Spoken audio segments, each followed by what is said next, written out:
Good morning all of you. मैं कविता गोयल आप सभी का जीके क्लासेस में हार्दिक स्वागत करती हूँ। आज पढ़ेंगे हम हरियाणा करंट अफेयर और Haryana GK. Haryana current affair के हम महत्वपूर्ण बिंदुओं को डिस्कस करेंगे इस क्लास के माध्यम से। चलिए शुरू करते हैं। पहला पॉइंट है, हरियाणा के एडवोकेट जनरल बलदेव राज महाजन को भारतीय न्याय वेद परिषद नई दिल्ली द्वारा कानून के क्षेत्र में उनके अद्भुत योगदान के लिए राष्ट्रीय कानून दिवस 2022 पुरस्कार से सम्मानित किया गया है। क्वेश्चन आपसे कह रहा है कि राष्ट्रीय कानून दिवस 2022 पुरस्कार किसे दिया गया, तो ये दिया गया है हरियाणा के महाधिवक्ता एडवोकेट जनरल बलदेव राज महाजन को।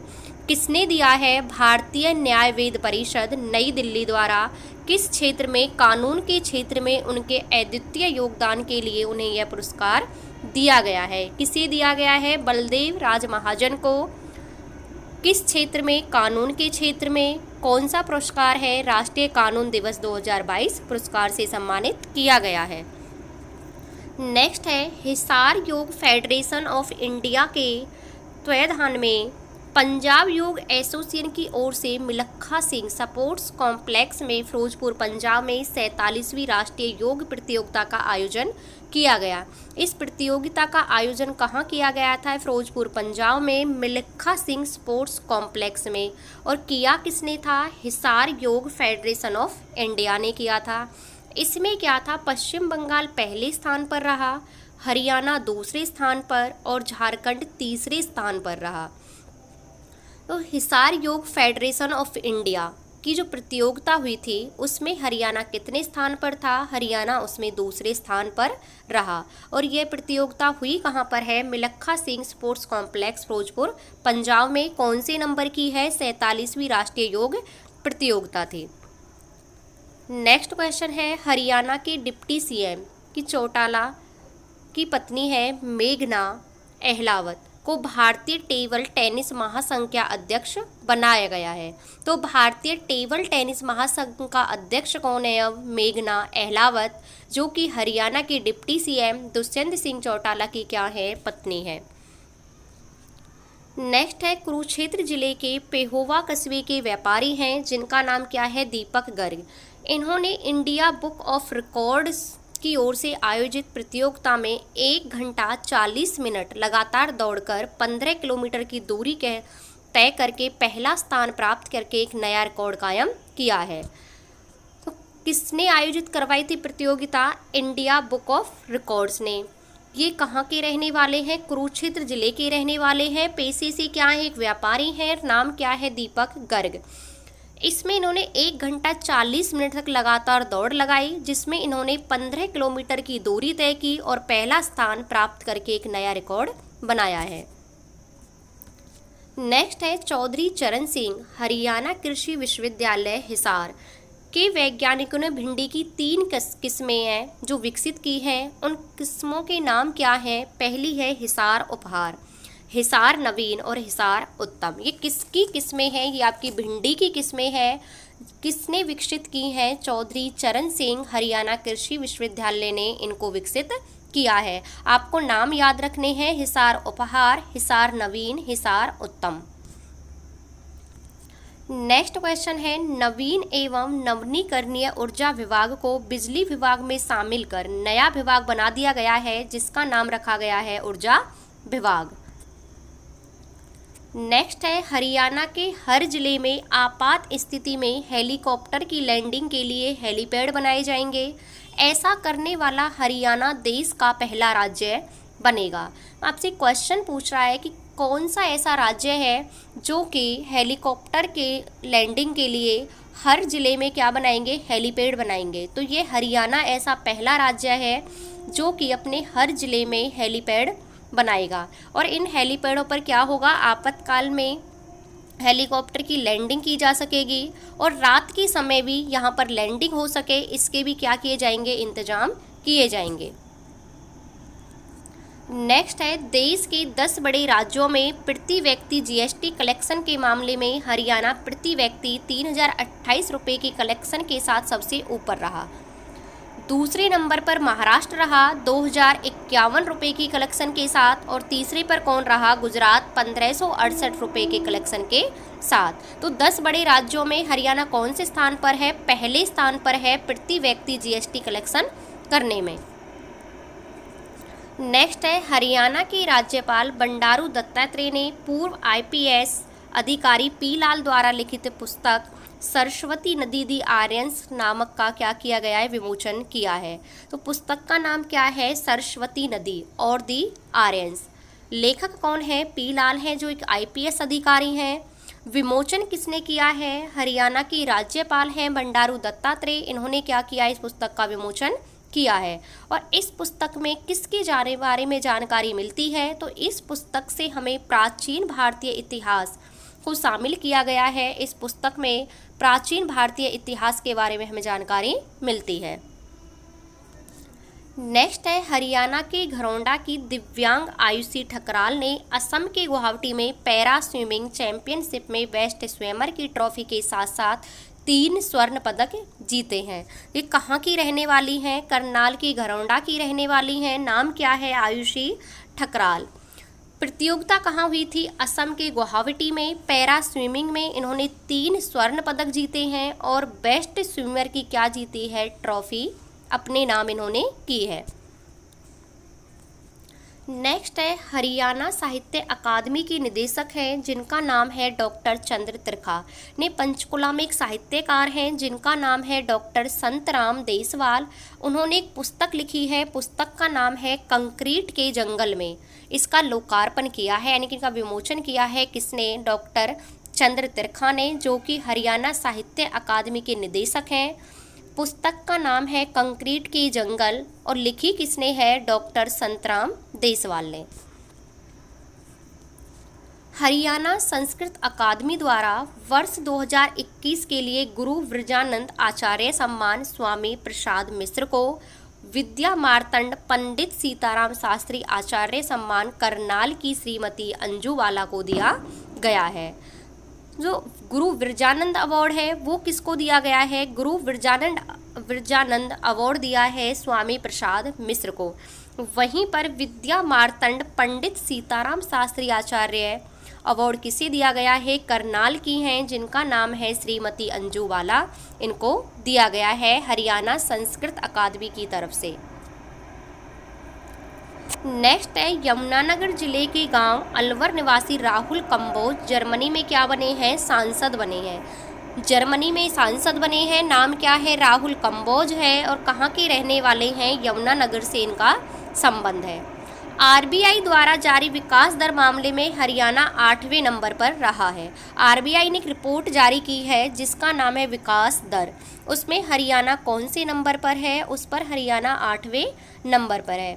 हरियाणा में रेल परियोजनाओं के लिए 1040 करोड़ रुपए क्या किए गए हैं? स्वीकृत किए गए हैं कि हम रेल की जितनी भी परियोजनाएं होंगी उन पर 1040 करोड़ रुपए क्या करेंगे? खर्च करेंगे। फरीदाबाद जिले में ऑस्ट्रेलिया के तर्ज पर अंतर्राष्ट्रीय क्रिकेट स्टेडियम बनाया जाएगा। हरियाणा सरकार ने हरियाणा आयुष विभाग का महानिदेशक साकेत कुमार को बनाया है। हरियाणा आयुष विभाग के अब नए अध्यक्ष कौन है? महानिदेशक साकेत कुमार हैं।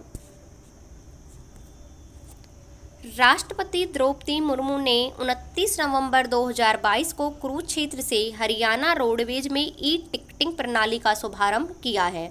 शुभारंभ किसने किया है? माननीय राष्ट्रपति द्रौपदी मुर्मू ने। कब किया है? 29 नवंबर 2022 को कुरुक्षेत्र से किया है। हरियाणा रोडवेज में ई टिकटिंग प्रणाली का शुभारंभ किया है। सबसे पहले जो ये प्रणाली है ये 6 डिपो पर लागू होगी। वो 6 डिपो कौन कौन से हैं? एक है आपका चंडीगढ़, करनाल, फरीदाबाद, सोनीपत, भिवानी और सिरसा। सबसे पहले इनमें एक ई टिकटिंग प्रणाली क्या होगी? लागू होगी।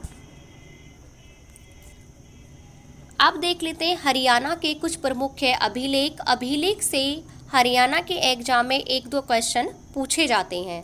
तो सबसे पहला है क्वेश्चन जो पूछा जाता है वह यही है कि हरियाणा राज्य का अभिलेखागार कहाँ स्थित है। ये है पंचकुला में। हरियाणा का अभिलेखागार पंचकुला में स्थित है। अगर हम इसकी क्षेत्रीय अभिलेखागार की स्थापना की बात करें तो 1976 में इसकी स्थापना की गई थी। और 2 क्षेत्रीय अभिलेखागार हैं, कहाँ कहाँ पर हैं, अंबाला और हिसार में। अभिलेखागार कहाँ है, पंचकुला में है। क्षेत्रीय अभिलेखागार कहाँ है, वो 2 हैं, अंबाला और हिसार में, जिनकी स्थापना की गई थी 1976 में। राज्य का सबसे प्राचीन अभिलेख है टोपरा का अभिलेख, जिसकी लिपि क्या है, ब्राह्मी लिपि में है। भाषा की बात करें तो प्राकृत है। कुल संख्या कितनी है, 7 है और अशोक उस पर चिन्ह है। तो अशोक के जो अभिलेख मिले हैं हमें टोपरा से, जिन्हें कहा जाता है टोपरा का अभिलेख, उनकी संख्या कितनी है, 7 अभिलेख मिले हैं। भाषा कौन सी है, प्राकृत भाषा में वो लिखी गई हैं। और लिपि कौन सी है, ब्राह्मी उनकी लिपि है। हरियाणा की जो इतिहास की जानकारी मिलती है हमें, वो टोपरा अभिलेख से ही मिलती है। टोपरा अभिलेख को फिरोज शाह तुगलक दिल्ली लेकर आया था। कई बार पूछा गया क्वेश्चन है कि कौन टोपरा अभिलेख को दिल्ली लेकर आया, तो फिरोज शाह तुगलक ने टोपरा अभिलेख को कहाँ लेकर आया, दिल्ली लेकर आया और कोटला मैदान में क्या कर दिया, उसे खुदवा दिया। वर्तमान में टोपरा अभिलेख कहाँ स्थित है, फिरोज शाह कोटला दिल्ली में स्थित है। टोपरा के अभिलेख से सम्राट अशोक के अलावा किस शासक के बारे में जानकारी मिलती है, तो वो मिलती है विशल देव विग्रह राज चतुर्थ के बारे में हमें जानकारी मिलती है टोपरा अभिलेख से। विशल देव विग्रहराज चतुर्थ ने मच्छेलों पर विजय प्राप्त की थी। इसकी जानकारी हमें टोपरा अभिलेख से ही मिलती है। हरियाणा राज्य में 12 खड़ी लिखाई का जो हमें अभिलेख मिला है वो कहाँ से मिला है, वो मिला है सुध जगाधरी से, जिसमें क्या है, 12 खड़ी अंकित हैं। नेक्स्ट है मिहिर भोज का अभिलेख। मिहिर भोज का अभिलेख 9वीं शताब्दी का अभिलेख है, जो हमें कहाँ से मिला है, पेहोवा से मिला है। और इस अभिलेख के माध्यम से हमें जानकारी मिलती है कि जो पेहोवा है वो घोड़ों के व्यापार का एक प्रमुख केंद्र था। इस अभिलेख से ही हमें घोड़ों के व्यापार की क्या मिलती है, जानकारी मिलती है। किस शासक के समय का है, राजा मिहिर भोज के समय का है। नेक्स्ट है किस अभिलेख से पता चलता है कि हरियाणा की राजधानी दिल्ली थी, वो है आपका लाडनू अभिलेख। लाडनू अभिलेख हमें राजस्थान से प्राप्त हुआ है, जिसमें लिखा गया है कि हरियाणा की राजधानी क्या थी, दिल्ली थी। राज्य से संबंधित एक अभिलेख किस देश से मिला है, जिसमें कुरुक्षेत्र की महिमा का वर्णन है, ये मिला है हमें लाओस से। लाओस कहाँ पर है, चीन है, चीन में है। यहाँ के राजा थे देवंका। उन्होंने इस अभिलेख में किसकी महिमा लिखी है, कुरुक्षेत्र की महिमा का वर्णन किया है। सिरसा अभिलेख से किस संप्रदाय के बारे में जानकारी मिलती है, तो पशुपति संप्रदाय के बारे में हमें सिरसा अभिलेख से जानकारी मिलती है। उल्टा भी पूछ सकता है, पशुपति संप्रदाय की जानकारी हमें किस अभिलेख से मिलती है, तो सिरसा के अभिलेख से पशुपति संप्रदाय की जानकारी मिलती है। खरोष्टी लिपि में लिखित जो अभिलेख है वो है करनाल का खरोष्टी अभिलेख। ये खरोष्टी लिपि में लिखा गया है और इसमें हमें तालाब निर्माण की जानकारी मिलती है। तालाब निर्माण की जानकारी खरोष्टी लिपि में लिखे गए अभिलेख करनाल से मिलती है। राज्य में किस स्तंभ पर 8 अभिलेख हैं जो 8 जगह से आने वाले भागवतों के बारे में सूचना देते हैं। ये है गुजरी महल अभिलेख, जो कि कहाँ पर है, हिसार में। गुजरी महल में अभिलेख है हिसार में, जिससे हमें 8 जगह से आने वाले भागवतों के बारे में जानकारी मिलती है। प्रतिहार राजा महेंद्रपाल का अभिलेख है, ये हमें पेहोवा से मिला है और इससे हमें मंदिरों के निर्माण की जानकारी मिलती है। जो राजा मिहिर भोज के टाइम का अभिलेख है वो भी पेहोवा से मिला है, उससे हमें घोड़ों के व्यापार की जानकारी मिलती है। राजा महेंद्रपाल का अभिलेख भी हमें कहाँ से मिला है, ये भी हमें पेहोवा से मिला है और इसमें हमें मंदिरों के निर्माण की जानकारी मिलती है। एक अभिलेख 1328 ईस्वी का अभिलेख है, उस पर कहा गया है दिल्ली अभिलेख, जिसमें कहा गया है कि हरियाणा को धरती का स्वर्ग बताया गया है। कई बार पूछा जाता है कि किस अभिलेख में हरियाणा को धरती का स्वर्ग कहा गया है, तो वो कहा गया है दिल्ली अभिलेख में, जो लिखा है 1328 ईस्वी का लिखा हुआ अभिलेख है। सोनीपत के ताम्रपत्र अभिलेख से राजा हर्षवर्धन और उसके वंश की जानकारी हमें मिलती है। कौन से अभिलेख से? वो मिलती है सोनीपत के ताम्रपत्र अभिलेख से।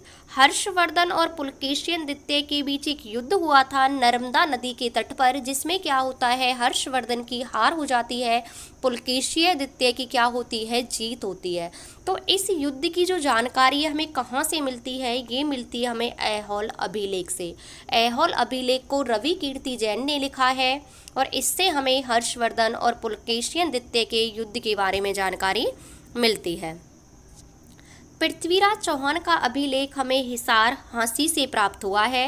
अग्रोहा से प्राप्त अभिलेख में 7 स्वरों का क्या किया गया है? अंकन किया गया है। 7 स्वरों वाला अभिलेख हमें कहाँ से मिला है? वो मिला है अग्रोहा हिसार से।